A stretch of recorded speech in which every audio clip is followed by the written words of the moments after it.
Amados hermanos, qué privilegio el mío llevar el consejo de la palabra de Dios hasta sus vidas. Privilegio enorme que agradezco al Señor y por supuesto a ustedes también. Les invito a acompañarme en la declaración de fe previo a mis mensajes, cosa ya acostumbrada, digamos todos. Creo en ti, Señor, y en tu santa palabra. Sé que hoy tienes algo extraordinario para mí y lo quiero recibir. Ayúdame a hacer todo lo que tú quieres que yo sea. Lléname de tu Santo Espíritu y hazme vivir en el gozo de tu salvación. Amén. Bendito sea el Señor, bendita su santa palabra, que cumpla los propósitos por los cuales se envía a nuestras vidas en esta hora. Nuestro tema de estudio en la palabra de Dios en esta hora: ¿cómo le llamas a este año? Todos los años tienen su particularidad, cosas que son propias de cada una de esas temporadas, pero este año, año de pandemia, con 2 huracanes pasando por nuestra patria, pues parece ser un año diferente.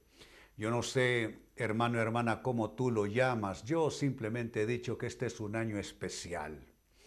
Pero lo cierto es que muchos, sin darse cuenta, nombran las temporadas de vida conforme a las malas experiencias que han tenido o que tienen. Es decir, muchos llamarían a cierta temporada el año de mi divorcio. Otros lo llamarían el año que enfermé.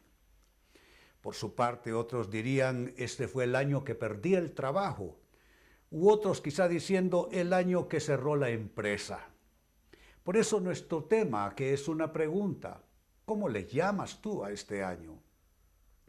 Y amados hermanos, esto es importante porque de la manera como nosotros describimos, interpretamos los acontecimientos, las temporadas de nuestras vidas, eso puede atraer bendición o puede de alguna manera oscurecer de tal forma nuestro escenario y nuestra historia que la bendición no llegue, al menos no con la fuerza con que pudiera hacerlo. Así es que no sé cómo tú llamas este año: de divorcio, de enfermedad, de pérdida, de fracaso, de pandemia. Mira, un buen ejemplo como para que notes que esto no es una cosa nuestra, ni sería quizá una tendencia nuestra, nada más en un año de pandemia, sino que de pronto es una tendencia humana, que tenemos la inclinación inconsciente quizá, probablemente, de nombrar las temporadas conforme a las experiencias, y lo triste es que malas que tenemos, porque esa es la tendencia, no nombrarlas con las cosas buenas, sino con lo malo que nos pasa. Miren a manera de ejemplo en la Biblia. En el libro del profeta Ezequiel, capítulo 40, versículo 1, escribe, y esta es una crónica de vida, de historia, de nación. Mire lo que dice el profeta Ezequiel en ese texto. En el año 25 de nuestro cautiverio, mire cómo lo describe, el año de nuestro cautiverio, por qué no decir el año próximo a nuestra redención, el año próximo a nuestra liberación. No, en el año 25 de nuestro cautiverio. Y noten en lo que sigo leyendo que la tendencia es que de lo malo hasta con el menor detalle lo recordamos. De lo bueno no es tanto así. Lo bueno apenas nos va quedando registro, pero lo malo marca tanto en nuestras conciencias que ahondamos y abundamos, mejor dicho, en detalles. Mire, de nuevo vuelvo al texto. En el año 25 de nuestro cautiverio, al principio del año, a los 10 días del mes, a los 14 años después que la ciudad fue conquistada, en aquel mismo día vino sobre mí la mano de Jehová y me llevó allá, y sigue su relato. Lo que me resulta curioso es cómo nosotros los humanos ponemos nombres y llamamos a las temporadas conforme a lo malo que vivimos o a lo malo que acontece. En este caso no hay diferencia, le llama año de nuestro cautiverio, pero perfectamente puede ponerse en términos de fe. Como dije antes, el año cercano a nuestra liberación, el año próximo a la visitación de Dios, el año cercano al tiempo de Dios para nuestra restauración. No, le llama año de cautiverio y noten, fue al principio del año, bien recordado. Fue a los 10 días del mes, así somos. Recordamos lo malo con detalle. Fue a los 14 años después que la ciudad fue conquistada, etc. Este es un buen ejemplo. Y saliendo del ejemplo, yo te hago la pregunta en esta hora. ¿Y tú, cómo le llamas a este año? ¿Le llamas año de derrota? ¿Le llamas año de fracaso? ¿O a pesar de la pandemia, lo sigues llamando año de cumplimientos? Una de las cosas que celebro del pastor Alberto Solórzano como pastor general de esta congregación es que todos los fines de semana se mantuvo leyendo previo a los mensajes en el año de cumplimientos y todas las declaraciones. Se mantuvo aun cuando quizá en la mente, en el corazón de más de algún hermano dijo, pero cumplimientos malos tal vez lo que hemos tenido. Entonces, ¿cómo lo llamas a pesar de la pandemia? Sigue siendo un año de cumplimientos, como también sigue siendo un año de la bondad de Dios, de su generosidad, de su provisión, de su protección, de su liberación. Te aseguro, hermano, hermana, que Dios quiere cambiar la tendencia o la tentación en tu corazón de usar nombres negativos en tus temporadas. Así es que creo que es un tema pertinente. ¿Para qué? Para limpieza de nuestro corazón, de nuestra mente, para llamar a las cosas, no como dice la gente en la calle, llamar las cosas por su nombre. ¿Por qué no llamamos a las cosas conforme a la palabra de Dios? Porque aunque es un año que por su nombre sería año de pandemias, pero conforme a la palabra de Dios es un año de bendición, es un año de cumplimientos. Y aquí repito lo que he estado diciendo por meses. ¿Por qué un año de cumplimientos? Porque en el cielo no hay crisis. En el cielo no hay pandemia. En el cielo solo hay planes. Y Él dice en su palabra, yo sé los planes que tengo para ustedes, dice el Señor, planes de bien y no de mal, para darles un fin y una esperanza. Pues con esto, como introducción para digo yo, ubicarnos bien en esta temática bíblica, pasemos a esta interrogante. ¿Por qué es mejor, amado hermano, por qué es mejor, amada hermana, nombrar los eventos y temporadas de nuestras vidas con palabras de fe? ¿Por qué es mejor, en vez de decir el año de cautiverio, el año de pandemia, el año que perdí el empleo, el año que cerró la empresa, por qué no usar para describir esas temporadas palabras de fe? ¿Por qué es mejor hacerlo? Primera respuesta, porque hacerlo así, usar nombres de fe, palabras de fe para describir temporadas, es hacer, escúchalo bien cómo lo digo, es hacer una activación de fe. Así como lo escuchas, una activación de fe. La fe, amado hermano, amada hermana, es como una manija que tú tienes que tomar entre tus manos. Y tú tienes que aplicar cierto vigor, cierta fuerza para moverla. La fe no es una cosa que está allí, que es como una especie de nebulosa. La fe puede ser sólida, la fe puede ser concreta. ¿Y cómo hacemos concreta la fe? Con nuestros dichos y con nuestras acciones. Es una activación de fe. Por eso nuestra actitud debe ser que no hay pandemia, no hay huracán, no hay nada que nos pueda convencer de otra cosa. Y es la verdad de Dios que Él está con nosotros todos los días hasta el fin del mundo. No importa qué esté pasando alrededor nuestro. Él es el mismo ayer, Él es el mismo hoy, Él es el mismo siempre. Acerca de esta activación de fe que estoy definiendo para ustedes, la carta de Santiago capítulo 2, verso 26 nos dice lo siguiente. Pues como el cuerpo sin el espíritu está muerto, y ahí no hay discusión, así también dice, noten, Cuando se saca el espíritu de una persona, que es el aliento de vida que Dios pone en cada individuo, la persona fallece. Es que no hay forma de hacerlo de otro modo. Así también dice, la fe sin obras está muerta. ¿Cuál es la mínima obra de fe que uno puede hacer? Antes de realizar acciones, ¿cuál es la mínima obra de fe? Hombre, abrir la boca y poner en tu palabra los dichos de Dios. Poner en tu voz, el escrito está suyo. Eso es la mínima obra de fe que tú puedes hacer. Y te digo algo, y puede ser que te lo diga con tristeza, según el caso.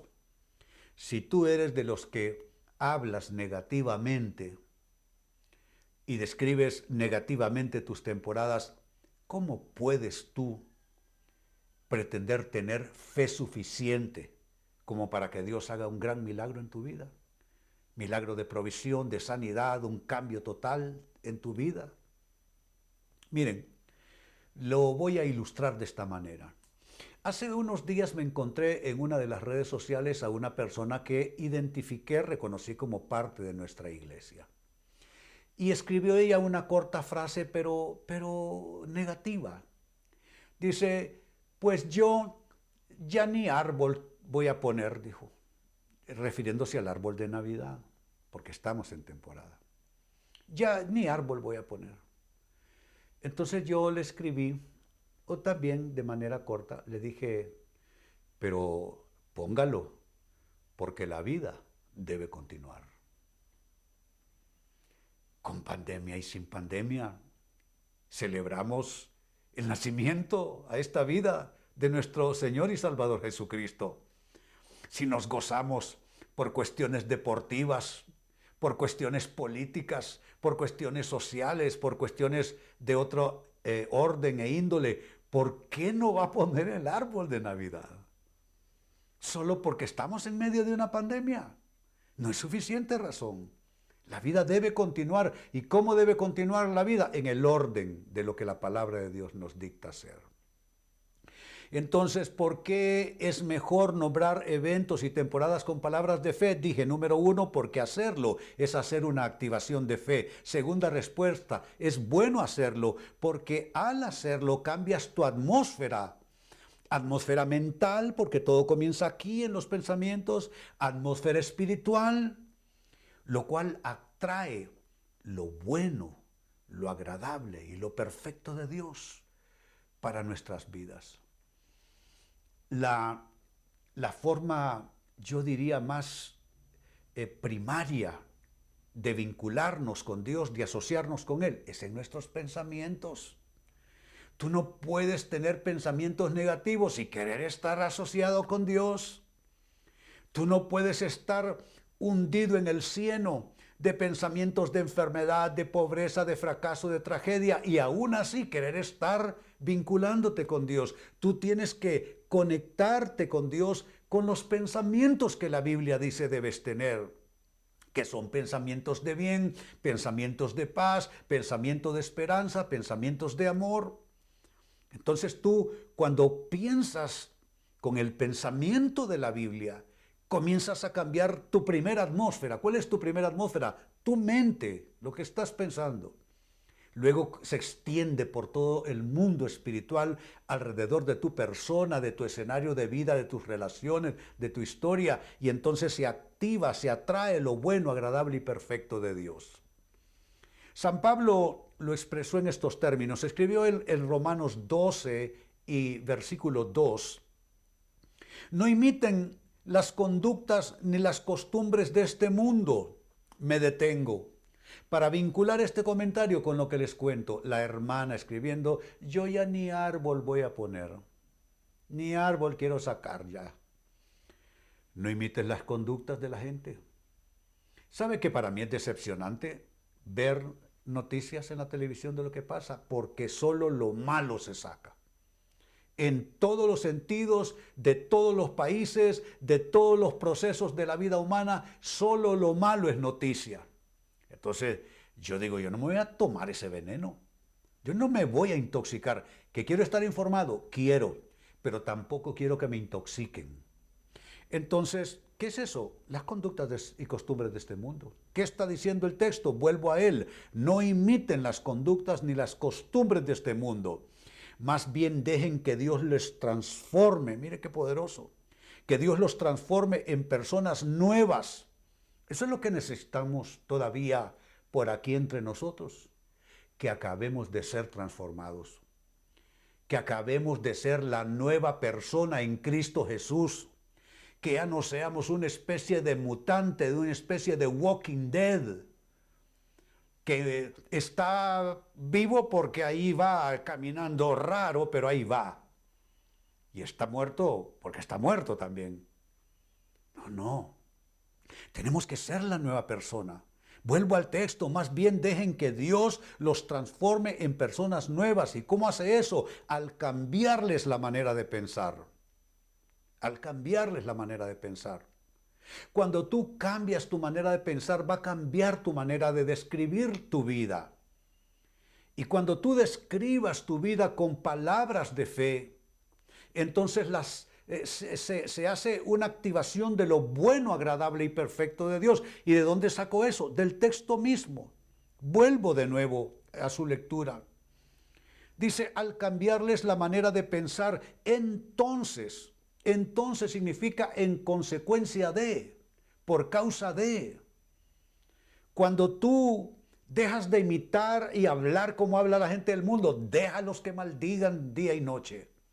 Tú habla diferente, pero para tú no imitar las conductas del mundo necesitas un proceso de transformación en tu persona. ¿Y cómo se evidencia ese proceso de transformación? Cambia tu pensamiento. Y al cambiar tu pensamiento, cambia tu manera de interpretar en términos verbales la vida. Dice, entonces, aprenderán. Hay cosas que solo se aprenderán hasta que cambie nuestra mentalidad.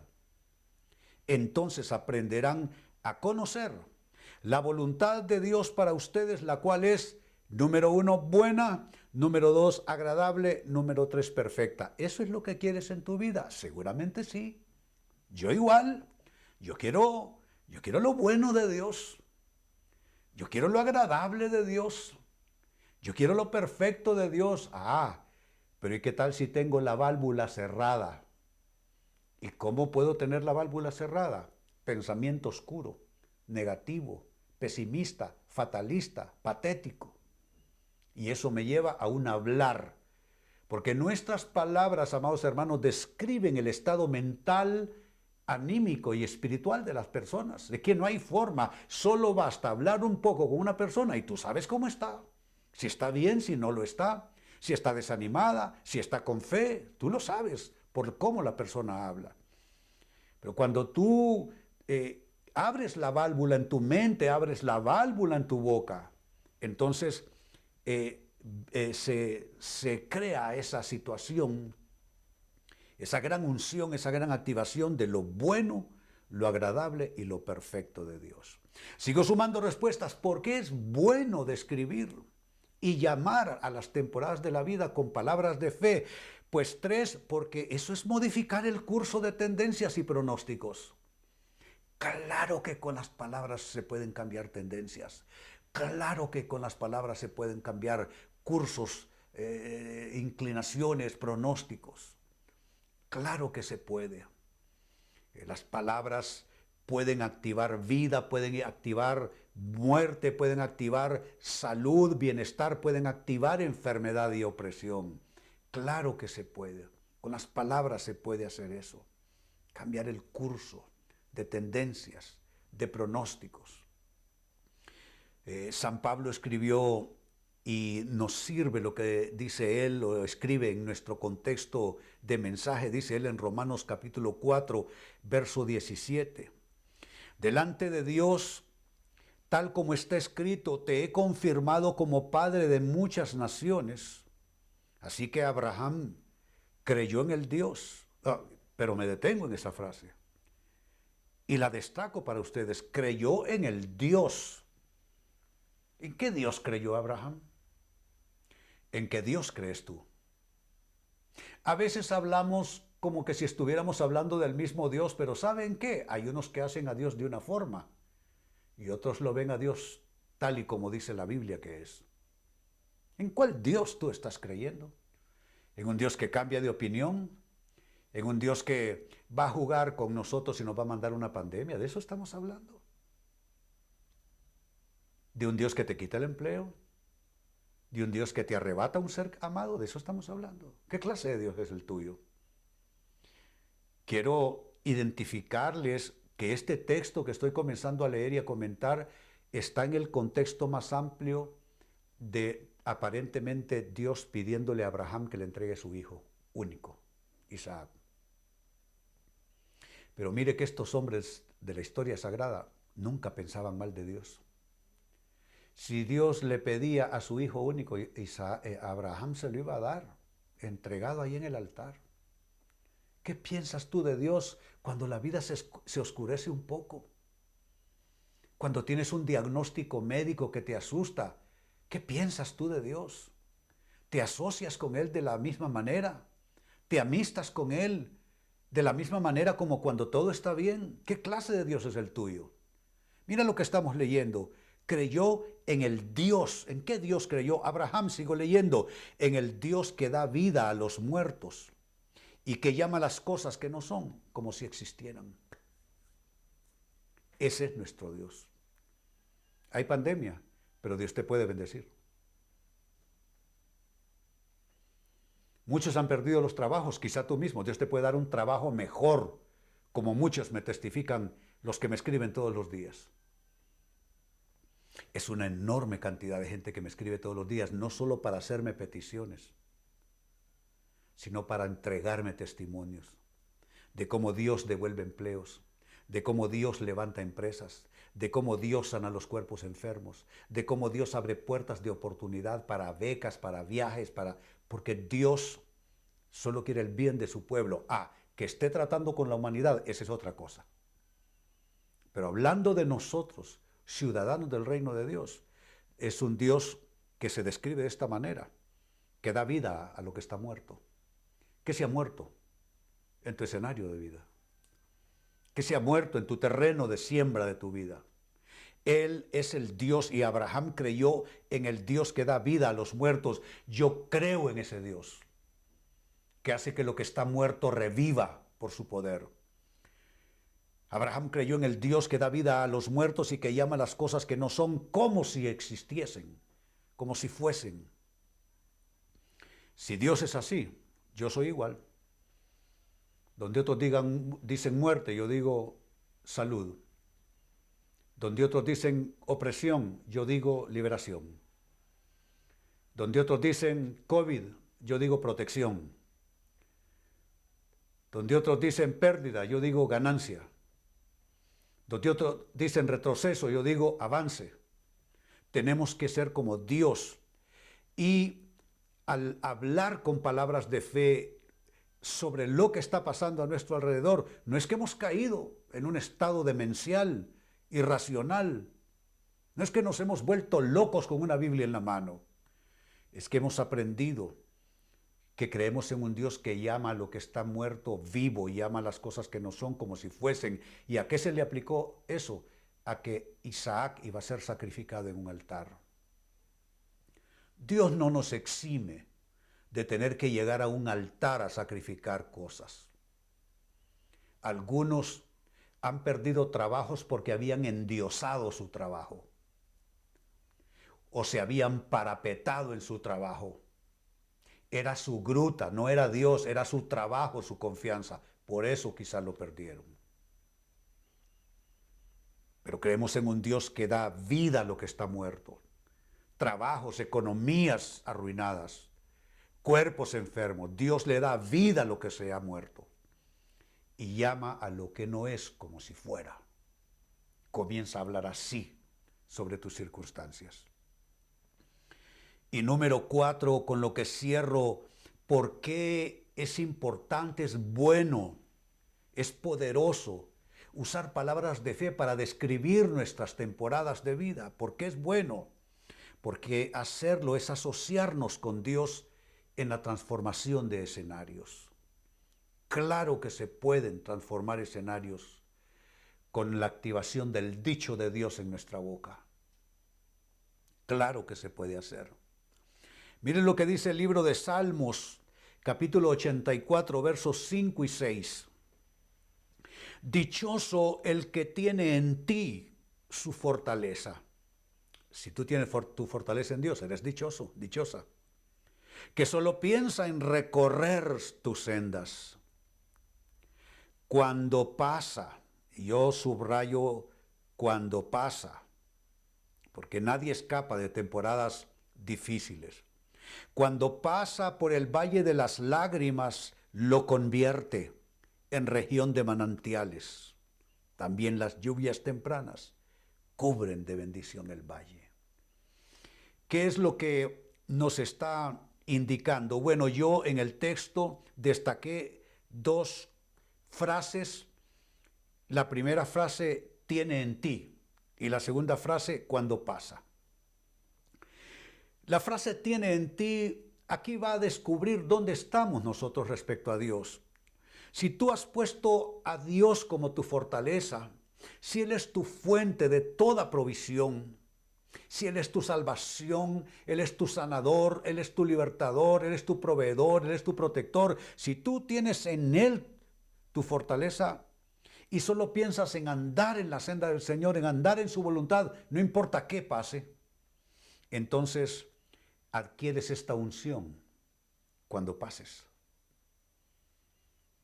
Me ha tocado pasar temporadas duras en distintas etapas de mi caminar en el Señor. Etapas duras no por pecador, etapas duras porque etapas duras las pasamos todos.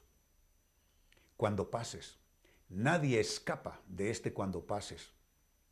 Nadie, ni santos ni pecadores.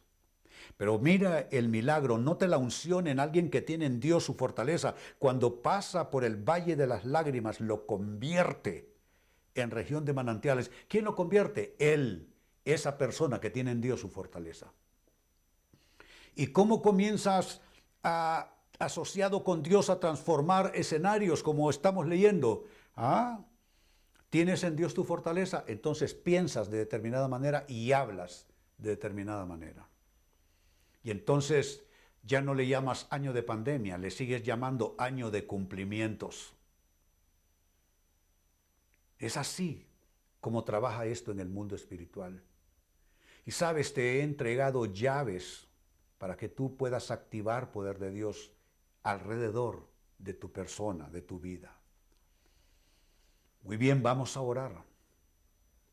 Les invito en este momento, los que están de manera presencial en la iglesia, a ponerse en pie de manera solemne. Vamos a orar al Señor, sin hacer más movimiento del necesario. Los que están en casa, viendo la transmisión en vivo de la iglesia, ustedes con toda reverencia inclinen su rostro delante del Señor. Vamos a orar. Padre, hoy venimos, Señor, con la asistencia de tu Espíritu Santo a contradecirnos a nosotros mismos cuando nuestras palabras no han sido de fe, ni han sido apegadas a tu dicho y a tu escrito está. Hoy venimos, Señor, a renunciar a seguir esclavizados por nuestra propia boca, a seguir esclavizados por nuestras propias palabras. Hoy venimos, Señor, a romper esa esclavitud y a declararnos libres en pensamiento, libres en alma, en corazón, libres en nuestros dichos y libres entonces en nuestros escenarios de vida de toda forma de opresión. Hoy declaramos que estamos en luz. Hoy declaramos que no hay tinieblas alrededor nuestro, porque aunque el mundo está en tinieblas y el mundo entero está bajo el maligno, los hijos de Dios, los hijos del reino, han sido trasladados del reino de las tinieblas al reino de su amado Hijo Jesucristo. Hoy declaramos que todo lo podemos en Cristo que nos fortalece. Hoy declaramos que seguimos siendo más que vencedores por medio de aquel que nos amó. Hoy declaramos que Dios es poderoso para hacer en nuestras vidas mucho más abundantemente de lo que pedimos o entendemos. Hoy declaramos que Dios proveerá nuestras necesidades conforme sus riquezas en gloria en Cristo Jesús. Hoy declaramos que todavía es verdad que las promesas de Dios son en Cristo sí y amén por medio de nosotros los gestores, los administradores de esa promesa en esta vida. Hoy declaramos que todo lo que atamos en esta tierra es atado en el cielo y lo que desatamos en esta tierra es desatado en el cielo. Hoy declaramos que pasando por el valle de lágrimas lo cambiamos, lo transformamos en fuente. Hoy declaramos que con nuestros dichos activados por pensamientos correctos que provienen de la palabra de Dios, cambiamos escenarios, cambiamos atmósferas en nuestra mente, en nuestra vida, en nuestras relaciones, en nuestras ocupaciones. Hoy salimos del umbral de las tinieblas y de la oscuridad y entramos en el ámbito de la luz.